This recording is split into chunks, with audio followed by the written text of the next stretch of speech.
Hello दोस्तों, सुप्रभात, good morning.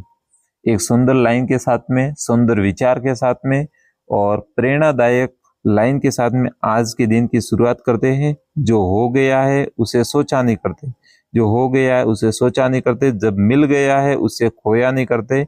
हासिल उन्हें ही होती है सफलता जो वक्त और हालात पर रोया नहीं करते। आपके वक्त और आपके हालात आपके अनुकूल भी हो सकते हैं, आपके प्रतिकूल भी हो सकते हैं। इसमें आपको अपने समझ सूझबूझ और अपने विवेक का प्रयोग करना है। इनसे उबर करके अपने लक्ष्य की ओर ध्यान देना है, अपने लक्ष्य पथ पर अग्रसर होना है और अपने लक्ष्य को प्राप्त करना है। चलिए इसी के साथ में आज की क्लास स्टार्ट करते हैं, परंतु ये बता देते हैं कि इस करंट अफेयर में केवल आपके सितंबर और अक्टूबर का करंट अफेयर है वो ही इंक्लूड है, और दमदार तैयारी कीजिए, अपना चयन सुनिश्चित कीजिए। चलिए आज का प्रश्न है, पहला प्रश्न है, वैश्विक नवीकरण ऊर्जा निवेशक सम्मेलन कहाँ पे आयोजित किया गया है?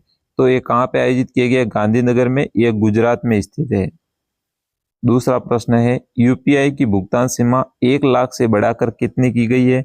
तो पहले यूपीआई की भुगतान 1 लाख थी, एक दिन में 1 लाख रुपए ट्रांसफर कर सकते थे। वर्तमान में 1 लाख से बढ़ा करके 5 लाख रुपए कर दी गई है। तीसरा प्रश्न है, miss India world wide title किसने जीता? तो ये जीता है ध्रुवी पटेल ने जीता है। चौथा प्रश्न है, एमआरएनएस वैक्सीन BNT116 का संबंध किससे है? तो लंग कैंसर से। इस वैक्सीन का संबंध किससे है? लंग कैंसर से। पांचवा प्रश्न है, रेमन मैग्सेस पुरस्कार हेतु डॉक्टर ग्वेन थी नॉक का चयन हुआ है और इसका संबंध किस देश से है? डॉक्टर ग्वेन थी नॉक, इसका संबंध है वो वियतनाम से है। अब पढ़ लेते हैं कि ये पुरस्कार क्या है। यह एशिया महाद्वीप में उन व्यक्तियों को और उन संगठनों को दिया जाता है जो अपने क्षेत्र में विशेष योगदान देते हैं और वार्षिक रूप से दिया जाता है। इसको एशिया महाद्वीप का नोबेल पुरस्कार भी कहते हैं। अब इसमें प्रश्न पूछा जा सकता है कि ग्वेन थी नॉक जो डॉक्टर है, इनको रेमन मैग्सेस पुरस्कार दिया गया है, तो इनका संबंध किस देश से है? तो इनका संबंध है वो वियतनाम से है। आगे वाला छठा प्रश्न है, पहली राष्ट्रीय हॉकी राष्ट्रीय महिला हॉकी लीग 2024 का आयोजन कहाँ पे हुआ? रांची झारखंड में इसका आयोजन हुआ। सातवां प्रश्न है, सेमीकंडक्टर इकाई को लगाने की मंजूरी कहाँ पे दी गई? सेमीकंडक्टर को इकाई को लगाने की मंजूरी भारत सरकार ने साणंद में दी और साणंद गुजरात में स्थित है। आठवां प्रश्न आपके सामने है, भारत और यूएसए संयुक्त राष्ट्र अमेरिका के बीच 20वां युद्ध अभ्यास 2024 कहाँ पे हुआ? राजस्थान में। राजस्थान के महाजन फील्ड फायरिंग रेंज में इसका आयोजन किया गया। नौवां प्रश्न है आपके सामने, पीएम मोदी जी ने संयुक्त राष्ट्र महासभा के 79वें सत्र को कहाँ संबोधित किया? न्यूयॉर्क में। इनकी बैठक कहाँ पे हुई थी? न्यूयॉर्क में। और यह सम्मेलन 23 दिसंबर को आयोजित किया गया। तो कहाँ पे किया गया, इसका ध्यान विशेष कर रखना। आगे वाला 10वां प्रश्न है, एक ही ओलंपिक गेम्स में 2 पदक पाने वाले खिलाड़ी कौन है? मनु भाकर। एक ही ओलंपिक गेम्स में 2 पदक प्राप्त किए, किसने प्राप्त किए? मनु भाकर ने प्राप्त किए। 11वां प्रश्न इंपोर्टेंट है, मन कीड़िया समुदाय हाल ही में चर्चा में रहा, क्यों? क्योंकि इस समुदाय को आदिवासी समुदाय का दर्जा दिया गया है और यह समुदाय ओडिशा राज्य से बिलोंग करता है, ओडिशा राज्य में रहता है। आगे वाला प्रश्न है, नगर वन योजना का शुभारंभ किस मंत्रालय ने किया? नगर वन योजना का शुभारंभ किस मंत्रालय ने किया? पर्यावरण, वन एवं जलवायु परिवर्तन मंत्रालय ने इसका शुभारंभ किया। नगर वन योजना का शुभारंभ किया। आगे वाला प्रश्न है, GII ग्लोबल इनोवेशन इंडेक्स, कभी इसकी फुल फॉर्म भी पूछ सकते हैं, तो कृपया करके इसको भी ध्यान रखें। GII की फुल फॉर्म क्या है? Global innovation index. 2024 में भारत कौन से पायदान पर है? 39वीं रैंक आई है भारत का स्थान GII में, 39वां है। टॉप 5 देश कौन कौन से जो सबसे ऊपर है? Switzerland, Sweden, America, Singapore, UK, United kingdom. ये जो देश है वो टॉप 5 देश में आते हैं, ऊपर से 5 पायदान में आते हैं। आगे वाला 14वां प्रश्न है, सर्वश्रेष्ठ पर्यटन गांव से सम्मानित गांव कौन सा है? तो ये है एंड्रो विलेज। एंड्रो विलेज मणिपुर में है, इसको सर्वश्रेष्ठ पर्यटन गांव से सम्मानित किया गया है। 15वां प्रश्न है आपके सामने, परम रुद्र सुपर कंप्यूटर कहाँ स्थापित किया गया? परम रुद्र सुपर कंप्यूटर ये 3 जगह स्थापित किए गए हैं, एक तो पुणे में, दिल्ली में, कोलकाता में, और इसको लॉन्च किया है हमारे प्रधानमंत्री मोदी जी ने इसको लॉन्च किया है। 16वां प्रश्न है, लंबे समय तक सेवा देने वाले कैबिनेट सचिव कौन रहे? लंबे समय तक सेवा देने वाले कैबिनेट सचिव कौन रहे? राजीव गौबा। राजीव गौबा इन्होंने लंबे समय तक कैबिनेट सचिव के पद पर अपनी सेवा दी, और हाल ही में इस कैबिनेट सचिव के पद पर किसको नियुक्त किया गया है? तो टी.वी. सोमनाथन। टी.वी. सोमनाथन जी को इनके स्थान पर नियुक्त किया गया है। प्रश्न ये भी आ सकता है कि इन्होंने तो लंबे समय तक सेवा दी है और हाल में कौन है? टी.वी. सोमनाथन। आगे वाला प्रश्न है, किस राज्य के पर्यटन विभाग ने पेटा गोल्ड अवार्ड जीता? केरल ने जीता है। कभी इसकी फुल फॉर्म भी पूछेगा तो इसकी फुल फॉर्म होती है Pacific Asia travel association. Pacific Asia travel association, और ये पुरस्कार किसने जीता है? केरल राज्य ने। आगे वाला प्रश्न है, परवीजा फरहान।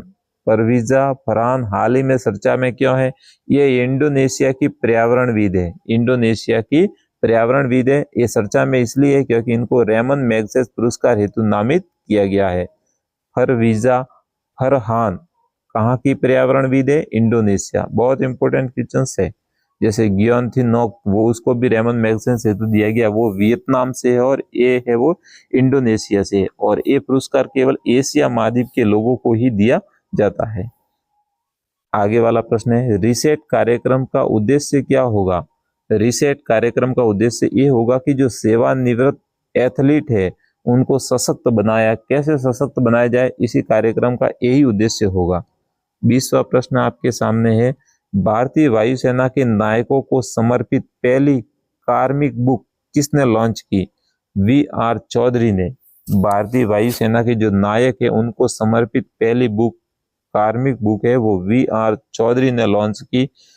21वां प्रश्न है, नामीबिया हाल ही में चर्चा में रहा। नामीबिया जो देश है वो हाल ही में चर्चा में रहा, क्यों? क्योंकि वह सूखे का सामना कर रहा है, अकाल पड़ा हुआ है वहां पे अल नीनो के कारण, गर्म हवाओं के कारण वहां की हालात है वो बहुत खराब हो गई है, जिससे खाद्य पदार्थ में कमी आ गई है, और वहां नामीबिया की सरकार ने जानवरों को मारने का भी आदेश दे दिया है, इसलिए वो चर्चा में रहा है। आगे वाला 7वां प्रश्न है, 7वें राष्ट्रीय पोषण माह की शुरुआत कहाँ से की गई? ये गांधीनगर गुजरात से की गई है। इसकी थीम क्या है? सभी के लिए पौष्टिक आहार। सभी के लिए पौष्टिक आहार, ये इसकी थीम है। इसमें प्रश्न दोनों पूछे जा सकते हैं कि 7वें राष्ट्रीय पोषण माह की शुरुआत कहाँ से की गई है? गांधीनगर गुजरात से, और इसकी थीम क्या है? सभी के लिए पौष्टिक आहार। आगे वाला 23वां प्रश्न है, हाल ही में किस राज्य को 4 वंदे भारत ट्रेन मिली है? 4 वंदे भारत ट्रेन की सौगात किस राज्य को मिली है?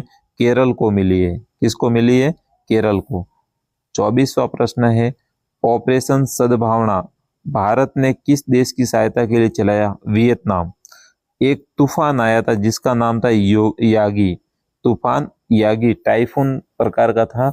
इसमें वियतनाम, लाओस और म्यांमार ये प्रभावित हो गए थे, बहुत बुरी तरह से प्रभावित हुए थे। तो भारत ने प्राकृतिक आपदा से प्रभावित उत्तरी वियतनाम के प्रभावित समुदायों को राहत प्रदान करने के लिए वियतनाम सरकार को सहायता प्रदान की, और किस ऑपरेशन के माध्यम से की? ऑपरेशन सद्भावना। प्रश्न परीक्षा में आ सकता है, कृपया करके इसको नोट डाउन कर लेना और सही ढंग से समझ लेना कि ऑपरेशन सद्भावना हमारा किस देश से संबंधित है? तो वियतनाम से है, क्योंकि वहां पे एक तूफान आया था जिसका नाम क्या है?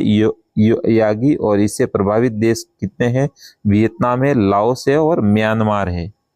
आगे वाला 25वां प्रश्न है, भारत का अंतरिक्ष स्टेशन लॉन्च करने की योजना कब तक है? 2028 तक। इसरो कब तक हमारा अंतरिक्ष स्टेशन लॉन्च करेगा? 2028 तक। नासा के सहयोग से और नासा के साथ में मिल करके 2028 तक भारत का अंतरिक्ष स्टेशन लॉन्च करने की योजना है। 26वां प्रश्न है, स्वच्छ वायु सर्वेक्षण पुरस्कार 2024 कहाँ आयोजित किया गया? स्वच्छ वायु सर्वेक्षण ये जो कार्यक्रम है ये आयोजन हुआ था जयपुर में, और इसमें प्रथम स्थान किसको मिला है? सूरत को मिला है। स्वच्छ वायु सर्वेक्षण पुरस्कार में प्रथम स्थान मिला है सूरत को, और यह कार्यक्रम कहाँ पे हुआ था? जयपुर में आयोजित हुआ था। 27वां प्रश्न है, किसको 2026 के एशियाई खेलों में शामिल किया गया, उनका प्रदर्शन किया जाएगा? 2026 में जो एशियाई खेल होंगे उसका उनमें प्रदर्शन किया जाएगा, तो योगासन को इसमें शामिल किया गया है। हाल ही में 4 कंपनियों को नवरत्न का दर्जा दिया गया है। ये 4 कंपनियां कौन कौन सी है? पहली है रेलटेल, दूसरी है ACCL south eastern coalfield limited, NHPC national hydrochloric power limited, और CGVN सतलज जल विद्युत निगम लिमिटेड। अब ये जो 4 कंपनियां हैं इनको नवरत्न कंपनी का दर्जा दिया गया है। आपको सूचित हो कि नवरत्न कंपनियां पहले कितनी थी? 21। अब इसमें 4 और जुड़ गई तो कुल मिला के नवरत्न कंपनियां कितनी होगी? 25। प्रश्न कैसे भी पूछ सकता है कि भाई हाल ही में नवरत्न कंपनियां कितनी है? 25। कितनी कंपनियों को दर्जा दिया गया है? 4। कौन कौन सी कंपनियों को दिया गया है? RailTel, south eastern coalfield limited, national hydrochloric power limited, और सतलज जल विद्युत निगम। सतलज जल विद्युत निगम, इन चारों को किसका दर्जा दिया गया है? नवरत्न कंपनी का। 29वां प्रश्न आपके सामने है, वर्ष 2024 में भारत का 5वां सबसे बड़ा निर्यातक क्षेत्र कौन सा है? इलेक्ट्रिक सबसे बड़ा 5वां निर्यातक क्षेत्र बना है। ओलंपिक ऑर्डर इन गोल्ड से किसको सम्मानित किया गया है? एमेनुएल मैक्रो को। ये फ्रांस के राष्ट्रपति है और इनको ओलंपिक ऑर्डर इन गोल्ड दिया गया है। आगे वाला प्रश्न 31वां है, पृथ्वी विज्ञान योजना हेतु कितना बजट आवंटित किया गया है? ये बजट के प्रश्न को विशेष ध्यान से देखना, क्योंकि 1-2 प्रश्न आते हैं। 4,797 करोड़ बजट पृथ्वी विज्ञान हेतु आवंटित किया गया है। प्रधानमंत्री उच्चतर शिक्षा अभियान किस राज्य की सरकार ने प्रारंभ किया गया? ओडिशा राज्य की सरकार ने प्रधानमंत्री उच्चतर शिक्षा अभियान प्रारंभ किया है। 33वां प्रश्न आपके सामने है, विश्व बधिर शूटिंग चैंपियन का आयोजन कहाँ पे हुआ? हनोवर में हुआ, और हनोवर कहाँ पे है? जर्मनी में। अब इसको अपने को क्यों पढ़ना है? क्योंकि जयपुर की जो अनुया प्रसाद है उसने एयर पिस्टल स्पर्धा में स्वर्ण पदक जीता है, इसलिए इसको याद करना है। कभी परीक्षा में प्रश्न आ सकता है कि विश्व बधिर शूटिंग चैंपियन का आयोजन कहाँ पे हुआ? हनोवर जर्मनी में हुआ, और हमारे जयपुर की अनुया प्रसाद ने एयर पिस्टल स्पर्धा में स्वर्ण पदक जीता है इसमें। आगे वाला प्रश्न है, 125 भारतीय भाषाओं के लिए AI प्रोजेक्ट मोरनी किसने लॉन्च किया? 125 भारतीय भाषाओं का अनुवाद होगा, और AI प्रोजेक्ट मोरनी इसको कहेंगे। ये किसने लॉन्च किया? ये गूगल डीप माइंड ने लॉन्च किया। 27वां प्रश्न है, राष्ट्रीय युवा महोत्सव का उद्घाटन प्रधानमंत्री नरेंद्र मोदी जी ने कहाँ पे किया? नासिक महाराष्ट्र में किया। और 36वां प्रश्न आपके लिए है कि राष्ट्रीय युवा महोत्सव का आयोजन जो नासिक महाराष्ट्र में हुआ उसकी थीम क्या है? उसकी थीम क्या है? कमेंट बॉक्स में इसका जरूर बताइए। और आगे आपका एक मोटिवेशन लाइन है, ध्यान से पढ़िए। सफलता ये बताती है कि प्रयास पूरे मन से नहीं किया गया है। असफलता ये बताती है कि प्रयास पूरे मन से नहीं किया गया है, इसलिए असफलता से अ हटा दीजिए, और सफलता ये बताएगी कि प्रयास पूरे मन से किया गया है।